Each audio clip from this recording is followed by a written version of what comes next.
What is up everyone, and welcome back to another video. So in today's video, I've got a very simple concept for you guys: how to reach Unreal in Chapter 6. Now I know a lot of you guys are on the grind to Unreal. You're trying to rank up, and honestly a lot of people get caught up in that kind of diamond, elite, champion area. Or even if you're caught up below that, basically what I'll be doing today is I'll be explaining to you guys exactly what you can do and how you can strategize to basically get yourself to Unreal. This is going to include pretty much how you want to play out your games, the best playstyle, the best strategies, and how to also practice for it. So of course guys, if you go on to enjoy this video, be sure to drop a like, subscribe if you're new to the channel and you want to see more content just like this in the future. And lastly, before we get into this video, I know you guys are trying to improve and rank up in Chapter 6. If not, you wouldn't be watching this video. And that's why I'd like to introduce a great tool called Tapin.gg. What Tapin does is very simple. Tapin is a website where you can sign up and get paired with a coach or a pro player, whether you're trying to get direct one-on-one coaching or simply run some games with someone who's really good. With some of the top Unreal players in the game being Tapin coaches, this website can be one of your best tools to improve at Fortnite and complete that push to Unreal. And beyond that, Tapin also provides some of the best prices that I have ever seen in the coaching realm. I've been in the industry for a long time. I've been playing Fortnite for a long time. I don't think I've ever seen coaching at this quality for this price. So all in all guys, if you're trying to improve and make that push to Unreal, I urge you to give Tapin a shot. Sign up using the link in the description or in the pinned comment and use my code TECHO25. That'll give you 25% off your first 2 orders. And since their prices are already fantastic, it makes it pretty much dirt cheap. It's a fantastic deal. It'll help you improve a ton, so definitely give Tapin a shot. And thank you Tapin once again for sponsoring today's video. So getting into this video, I'm gonna have kind of 5 distinct tips, but I'm gonna go a little bit more in depth on them. And my first tip here is to play a smart early game. Now what we know about the way ranked works and the way it's worked pretty much since it came out is kills become worth more as the game goes on. So say I get a kill right at the start of the game, I do a 50-50 off spawn and I kill the guy. I'm really not gonna gain much rank from that. Of course you're gonna get a little bit, but not much. Whereas if I get a kill in endgame, that's gonna play a lot more towards giving me percentage and helping me rank up. So playing a smarter early game means a couple of things. It means that you probably land a little bit more passive. You don't want to go to a place where you're going to get 50-50'd off spawn and risk dying super fast, because honestly those games, those off spawn deaths are typically what hold people back the most. What you want to do instead is find a place that is maybe contested but not overly contested to the point where you're just fighting 1,000 players every early game, and make sure that place has good loot, materials, and HP opportunities. Basically find a place that's balanced. If you can find a location like that, get yourself set up in early game to have a good middle and end game. That's going to be the best case scenario for you. Whereas what a lot of people do is they'll land super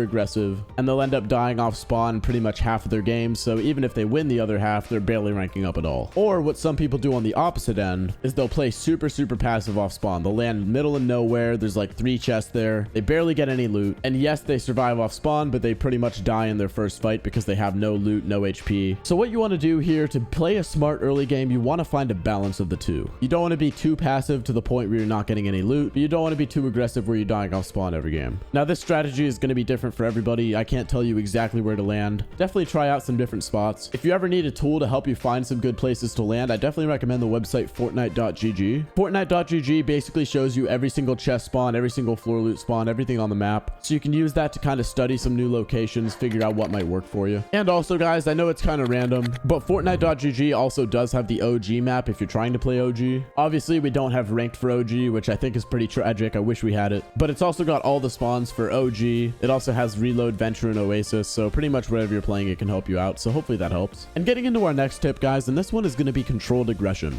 This is the way I like to approach my games and the way I recommend you guys approach your games if you're trying to rank up to Unreal, because the fact of the matter is this: for most players out there, you're not going to just dominate every single fight. I've been playing this game for like 5 years. I'd consider myself pretty good at it. I still have those days where I'm getting smoked, but what you can do is set yourself up in a situation where you're in a better position to fight. So let me elaborate a bit on what I mean. Basically what I mean here is having a good setup for your fight. So you want to have enough loot, you want to have enough HP, you want to have enough materials, you definitely want to have some extra heals as well. That way if you do get damaged or something like that, you can keep fighting. So essentially guys, you don't want to just play mindlessly aggressive and push everything. You don't want to play super passive either and push nothing. You want to be able to get into some fights, get better loot off the people you kill, take their stuff, take their materials, take their HP items. You know, you want to be able to get refreshes and keep yourself in a good situation and get better and better loot as the game goes on. But you also don't want to end up dying in one of these fights and getting sent back to the lobby and losing points. Beyond that, another aspect of this controlled aggression concept is the idea of playing the dead side of zone.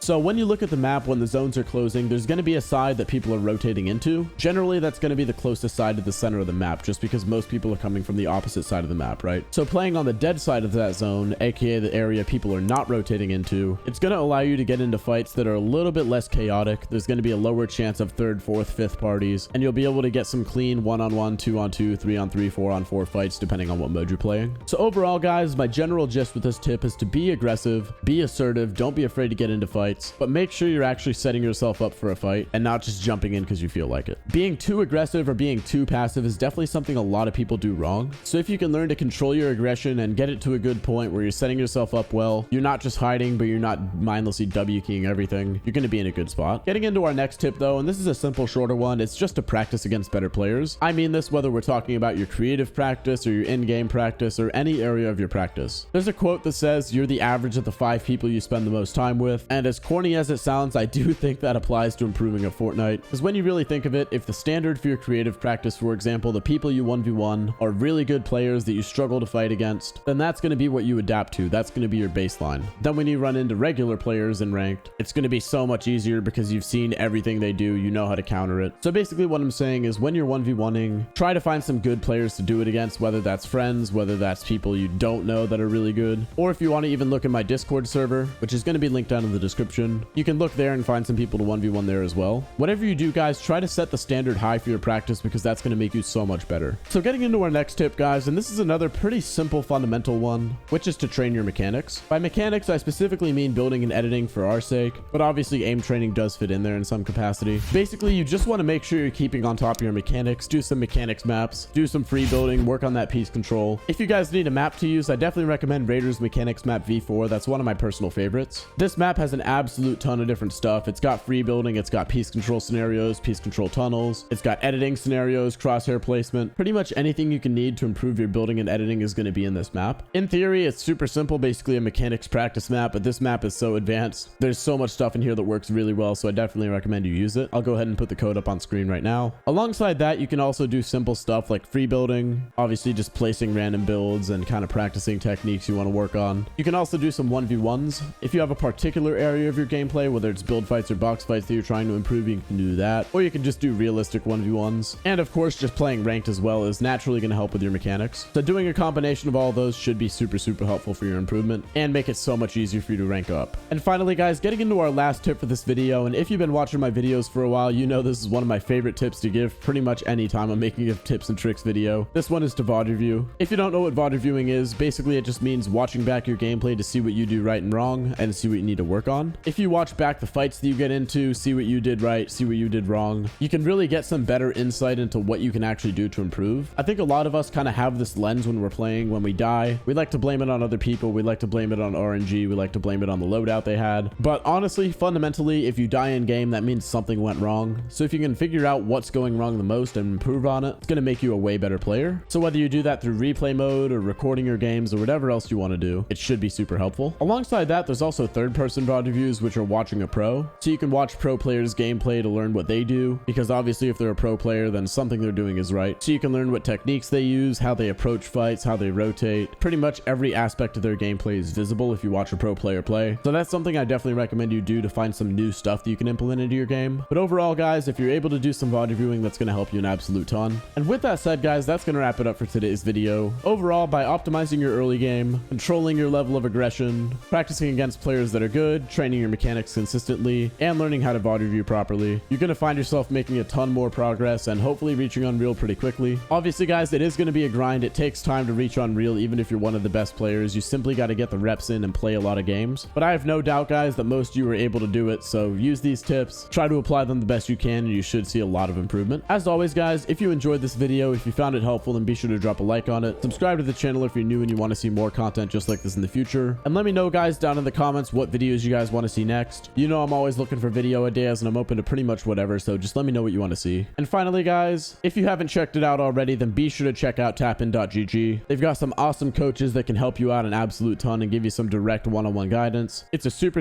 useful tool. The price is super reasonable. And once again, guys, the link to that is going to be in the description or in the pinned comment. You can go ahead and use that, or just go to their website and use my code TECHO25. You'll get a discount on your first 2 orders, and it should help you an absolute ton. But with all that said, guys, thank you all for watching this video. Good luck on that grind to Unreal, and I'll see you guys in the next one. Bye for now.